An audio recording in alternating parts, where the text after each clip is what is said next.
अरू सबैलाई, आदरणीय सुजाता दिदी, यस कार्यक्रमको सभापति, प्रमुख अतिथि प्रधानमन्त्री सम्माननीय केपी शर्मा ओलीज्यू, पूर्व प्रधानमन्त्री सम्माननीय शेरबहादुर देउवाज्यू, शशाङ्क कोइरालाज्यू, शेखर कोइरालाज्यू र सम्पूर्ण यहाँ कोइराला परिवार, गिरिजाप्रसाद कोइराला फाउन्डेसनको परिवार र धेरै नेपाली जो एक यो चेयर देखिरहेको छु, त्यो सबै चेयर यस्तो लाग्छ मलाई एकदमै आफैमा एउटा इतिहास बोकेको चेयरमा तपाईँहरू बसिरहनु भएको जस्तो लाग्छ।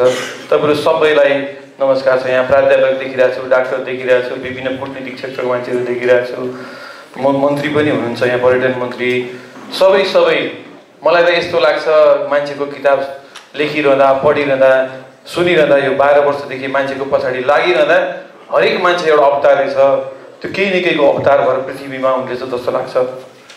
त्यसकारण तपाईँ सबैलाई मेरो नमस्कार छ। हामी अहिले जहाँ यहाँ बसेका छौँ, यो ठाउँ मलाई कस्तो लाग्छ भने घरबेटी फेरिरहने ठाउँ रहेछ। मैले थाहा पाएको 2046 पछि मात्रै पनि घरबेटी 29 पल्ट फेरिएछ यहाँ, र 13 जनाले त्यो पालो फेर्नु भएको रहेछ। आजको यो दिनमा पनि यहाँ आजको घरबेटी देखिरहेको छु, भोलिको घरबेटी देखिरहेको छु र थुप्रै घरबेटीहरू देखिरहेको छु। आदरणीय शेरबहादुर देउवा त मिति घोषणा गरेरै बालुवाटारको घरबेटी बन्ने समय पनि कुरिरहनु भएको छ। यहाँको घरबेटी देशको घरबेटी हुनाले चाम छ, यसको एउटा चाम छ। यसैले नै कोही 4, कोही 5, कोही 6 हुँदै हुनुहुन्छ। यो किताब पनि यहाँ 5 पल्ट घरबेटी हुनुभएको मान्छेको हो, गिरिजाप्रसाद कोइरालाको हो र सुजाता दिदी त्यति बेला फर्स्ट लेडीको रूपमा हुनुहुन्थ्यो दिदी, उहाँको पनि किताब हो। यहाँ उहाँहरू दुईजनाकै जीवनका केही अंश छन्। सबै जीवनको सबै अंश लेख्न सकिँदो रहेछ, जीवनमा सकिँदैन। यहाँ किताब लेख्ने लेखकहरू धेरै हुनुहुन्छ, एकै दिनको पनि धेरै लामो किताब छ, त्यसरी सबै किताब लेख्न सकिँदैन। यो 3 जना प्रधानमन्त्रीको कहानी भएको पुस्तक पनि हो। मातृका प्रसाद कोइराला, विश्वेश्वर प्रसाद कोइराला र गिरिजा प्रसाद कोइरालाको पनि किताब हो। मैले सुजाता दिदी मार्फत त्यो एउटा बुझ्न पाएँ। कोइराला एउटा डाइनेस्टी हो, त्यो परिवार बुझ्न पाएँ, त्यहाँको धेरै कुरा गर्न पाएँ, बुझ्न पाएँ। त्यो कुराले म खुसी छु। कति कुरा किताबमा समेटिएका छैनन्, समयले, सन्दर्भले। पछि दिदीले कुनै दिन किताब लेख्नु होला भनेर राख्नु भएको छ।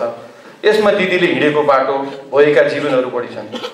गिरिजाप्रसादको कोइराला किताब बनाउँदा दिदी र म एक्लै पनि धेरै मान्छे, 300 भन्दा बढी मान्छे भेटेका थियौँ। धेरैको कुरा थाहा भयो, धेरैका कुरा थाहा भएन, धेरै कुरा आयो, धेरै कुरा आएन। यसको सर्वाधिकार लेखिका सुजाता दिदी भएकोले सबै राखिएको पनि छैन। कुनै दिन अर्को लेख्दा भन्नु होला। म सम्झन्छु त्यो समय क्यान्सरले ठिलो भएर बसेको त्यो बेला म सुजाता दिदीकोमा पुगेको थिएँ।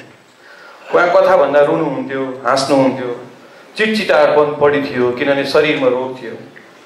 नेपालमा घोस्ट राइटिङ चलाउन खोलेपछि मैले धेरै मान्छेको कथा मर्न नदिन, किताबहरू बनाउनै पर्दछ भनेर मान्छेहरू भेट्न थालेँ। आज खुसी लाग्छ, नेपालमा हामीले 600 भन्दा बढी मान्छे किताब लेखिरहेछौँ। 10,000 पुस्तक बनाएपछि यो देश एउटा कथाको घर हुन्छ जस्तो लागिरहेछौँ। त्यसपछि मेरो आफ्नै मृत्यु भयो पनि केही छैन भन्ने लाग्छ। ती किताब सबै सुरक्षित राखेर यो संसारबाट बिदा हुन पाए भन्ने मलाई सपना लाग्छ। स्टेजमा बस्नु हुने र यहाँ बस्नु सबै किताब लेख्न लायक व्यक्ति हुनुहुन्छ। म त भन्छु लेखे कथा, नलेखे बेथा, भित्र बेथा हुनुहुन्छ, लेखेमा चाहिँ कथा आउँदछ। दिदीको अब कथा यहाँ बेथा कथा भनेर आयो।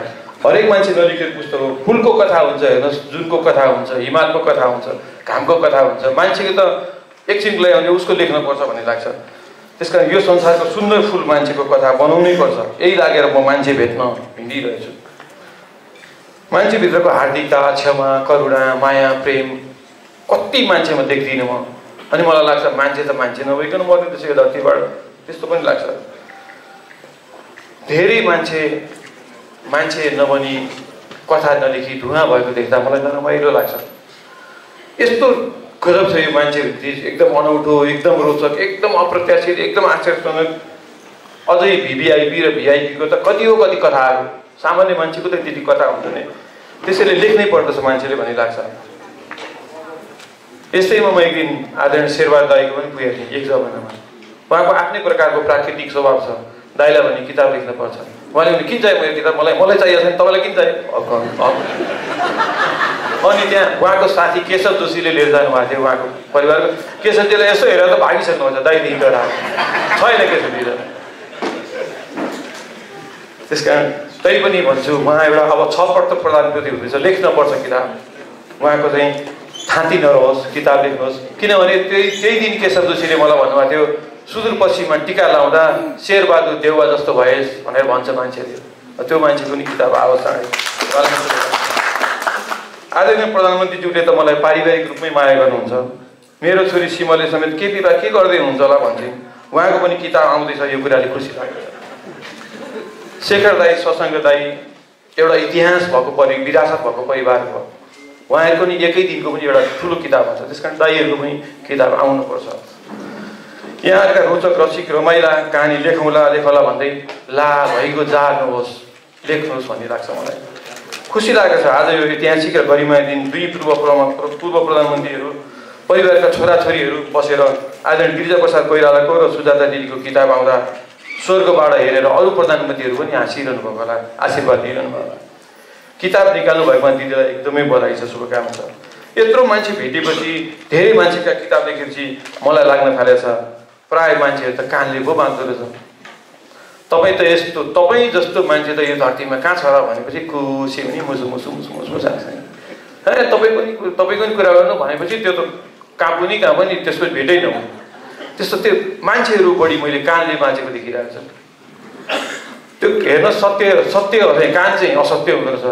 कानले भनेपछि त्यही पत्ता र त्यो गिरिजाप्रसाद कोइरालाले पनि भएको रहेछ। धेरै आफू नजिकका मान्छे टाढा नजिक यो भिभिआइपीहरूमा झन् बढी हुँदो रहेछ। यो कानले चाहिँ तपाईँको आएर भनिदिन्छ हो जस्तो लाग्छ। कान सत्य र झुटको बिचमा जम्मा 4 मलको फरक हुन्छ। त्यो भनेको यो कान हो, यो आँखा हेर्नु त 4 मल छ। आँखाले त्यसलाई छुट्याउन सक्यो भने अर्कै हुँदो रहेछ। हृदयले बाँच्यो भने त झन् कस्तो त्यस कारण यो आम मान्छे चाहिँ मैले र धेरै मान्छे कानले बाँचे देखिरहेको छु। यस्तै कानले एउटा बाँचेको एउटा कथा यहाँ छ, गिरिजाप्रसादको सम्झेछु मैले। एक कहानी गिरिजाप्रसाद कोइरालाको सम्झन्छु म। उहाँहरू सङ्घर्षको चरणमा हुनुहुन्थ्यो। त्यो समयमा अर्थात् सन् 1977 भारतमा मोरारजी देसाई प्रमुख हुनुहुन्थ्यो। शेखर दाईलाई, शशाङ्क दाईलाई, सुजाता दिदीलाई, मृदुला दिदीलाई सबैलाई थाहा होला यो कथा। पछि उहाँ आफ्नो साथी मोरारजी देसाई आफ्नो साथी प्रधानमन्त्री भएपछि त अब मैले त हेल्प विशेष कोइरालाले भेट्न पठाउनु भयो भाइलाई, बडा हेल्प पाउँछ होला नि भन्ने लाग्यो। त्यस्तो नजिकको एउटा घनिष्ठ ऊ त कानले अर्कै भइसकेको छ। सत्तामा पुगेपछि त प्रधानमन्त्री भएको मान्छे तिमीहरू पो खराब भन्ने भइसक्यो। 1 घन्टा पहिला गिरिजाप्रसादलाई कुराउनु भएछ। त्यसपछि कुराएपछि भित्र जाँदा त कहाँ तिमीहरू त खराब छ, म त यहाँ सुनिसकेँ, तिमीहरूको सबै रिपोर्ट पढेर आइसक्यो। हो मोरारजी देसाई पनि राम्रो मान्छे भनेको पनि कानले बाँच्ने रहेछ। त्यस कारण सत्तामा रहेको मान्छेलाई कानले धेरै बदलाउँदो रहेछ। त्यो कानले नबाँच्यो भने देश अर्कै हुन्छ जस्तो लाग्छ मलाई। कानको कुरा आँखाले कहिले छुट्टिने होला र आँखाको कुरा हृदयले कहिले छुट्टिने होला जस्तो लाग्छ। त्यस कारण कानले नबाँध्दा पनि देश सुन्दर हुने रहेछ भन्ने लाग्यो मलाई। त्यो मोरारजी देसाईको सम्झिरह्यो। अर्को मलाई लाग्छ राजनीतिमा सृजनशीलता चाहिन्छ। कविता कथा मात्र होइन, पोलिटिकल पनि सृजनशीलता भयो भने त्यो सृजनशीलताले बडा राम्रो हुन्छ। ली कुआन यू, माथि मोहम्मद हामीले भन्छौँ, उनीहरूले राजनीतिमा सृजनशीलता खोजे। नेपालमा पनि बिपी कोइराला, गिरिजाप्रसाद कोइराला र मदन भण्डारीहरू पनि राजनीतिमा सृजनशीलता खोजेको देखिन्छ। सृजनशीलता जनताको मनोभावना बुझ्ने कुरा रहेछ। 12 बुद्धे गिरिजाप्रसादले त्यही बुझेर गर्नुभयो होला जस्तो लाग्छ। अहिले यहाँ शोभाकर दाइले त्यति राम्रो कुरा गर्नुभयो। वास्तवमा त्यो जनताको भावना बुझेर मान्छे समयअनुसार पल्टिनु पर्यो नि त। नत्र त राजा मानिरहेको थियो काङ्ग्रेस, किन 12 बुद्धेमा आउनुभयो त? त्यस कारण मृत्युको मुखमा टावर पर्सनालिटी बनेर मृत्युवरण गर्नुभयो गिरिजाप्रसाद कोइरालाले। गिरिजाप्रसाद कोइराला गएको यतिको समय भयो, किन राजनीतिले सृजनशीलता खोजेन होला, खोज्न सकेन होला? यो प्रश्न यो किताबले गरेको छ। यो पुस्तक सम्पादन गरिरहँदा सुजाता दिदीको अन्तर्वार्ता सुनिरहँदा एक दिन मेरी छोरी सिमल ढकालले मलाई प्रश्न गरिन्, बाबा नेपालको फादर अफ नेसन को हो? म यो प्रश्नले रन्तनिएर अनुत्तरित भएँ। पृथ्वीभरि देशहरू छन्, हेर्नुहोस्, हरेक देशमा नेता छन्। असल नेता सेलिब्रिटीको पनि सेलिब्रिटी हुँदछ। सेलिब्रिटीलाई स्टार लाग्यो त सुपर स्टार हुँदछ नेता, राम्रो भयो भने। कहिले नमर्ने अमर पनि हुँदो रहेछ। Mahatma Gandhi, Nelson Mandela, George Washington Bharat, दक्षिण अफ्रिका र अमेरिकाका राष्ट्रपिता हुन्। यी यस्ता नेता हुन् जसको शरीर मरे पनि इतिहास कहिल्यै मर्दैन। यसको एउटै कारण छ, उहाँहरूभित्र आएको जनताप्रतिको करुणाले राजनीतिको बाटो समात्यो। करुणा विद्रोहमा परिणत भयो। जनताको करुणाले लागेको नेता आफैमाथि जनताले करुणा गर्ने स्थितिमा पुग्दो छ, खनाउने स्थितिमा पुग्छ। जति नै कठोर हन्डर ठक्करका बाटो नहस्केपछि त्यो क्रान्ति गर्ने क्रान्तिवीर बन्दो रहेछ। महात्मा गान्धीले ब्रिटिस उपनिवेशले दिएको जनताको दुःख देखेर ओकालतबाट राजीनामा दिए, प्रधानमन्त्री खाएनन्, आज भारतका राष्ट्रपिता छन्। काला र गोराको विभेदबाट जन्मेको करुणालाई विद्रोहमा परिणत गर्दै 27 वर्ष जेल बस्ने नेल्सन मण्डेला त्यहाँको राष्ट्रपिता हुनुहुन्छ। ब्रिटिस उपनिवेशले गरेको अन्याय विरुद्ध लडेर देशभक्तको पक्षमा क्रान्तिकारी समूह बनाएर अमेरिकी सेनाको नेतृत्व गर्दै संयुक्त राज्य अमेरिका बनाउने पहिलो अमेरिकी राष्ट्रपति जर्ज वाशिंटन अमेरिकाको राष्ट्रपिता हुनुहुन्छ। उनले जम्मा 2 कार्यकाल पाए, नेल्सन मण्डेला 1 कार्यकाल खाए। महात्मा गान्धी त हुँदै हुनु भएन भने राष्ट्रपिता बन्न त त्यो तपाईँ पद पनि चाहिने जस्तो लाग्छ। अनि मैले छोरीलाई भने खोइ छोरी तिमीलाई म नेपालको फादर अफ नेसन को बनाउनु, प्रधानमन्त्री र नेता धेरै हुनुभयो, मैले फादर अफ नेसन कसलाई भन्नेछु म भनेर म अकमकी र भने इतिहासमा धेरै नेता आउँछन् जान्छन्, तर विशिष्टता वा वैशिष्ट्यता बोकेको केही नेताहरू मात्र इतिहासले सम्झन्छ। नेपालमा त्यस्ता नेता नभएकै होइन, तर हाम्रो राष्ट्रपितामा विवाद छ। छोरी यसो हेर्ने छोरी गइसकेकी थिइन्, म एक्लै बरबराले भएछु। आज पनि राष्ट्रपिता खोजिरहेछु, यो देशमा एउटा मानिस खोजिरहेछु। गिरिजाप्रसाद कोइराला त्यस्तै एउटा मान्छे हुनुहुन्थ्यो, व्यक्ति हुनुहुन्थ्यो, जो टावरिङ पर्सन हुनुहुन्थ्यो। उहाँसँगै बसेर किताब बनाउन पाएको भए कस्तो हुन्थ्यो होला किताब भन्ने लागेको छ। नेपालमा मृत्युपछि किताब लेख्ने संस्कार छ, यो बन्द गरौँ भन्ने मलाई लाग्छ। जीवन हुँदै देख्दा कति कुरा लाइभ आउँछ। अब त हामी जस्तो प्रोफेसनल संस्था जसले हरेक मान्छेभित्र महान शास्त्र र महामानवहरू छ। मान्छे त राम जस्तो, रामायण जस्तो, गीता जस्तो, कृष्ण जस्तो, चण्डी जस्तो, दुर्गा जस्तो हुँदो रहेछ नि।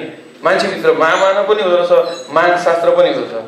त्यो बुझेर धर्म, क्षेत्र, धर्म, लिङ्ग, जात, राजनीतिभन्दा माथि बुझेर हामी काम गरिरहेका छौँ। कम्तीमा यहाँहरूले रेकर्ड बनाएर राखे मात्रै छोडे भोलिको पुस्तालाई इतिहास काम लाग्छ। गिरिजा बाबुको बारेमा बुझ्न सुजाता दिदी र म धेरै ठाउँमा गयौँ, कति किताबमा आए कति आएन।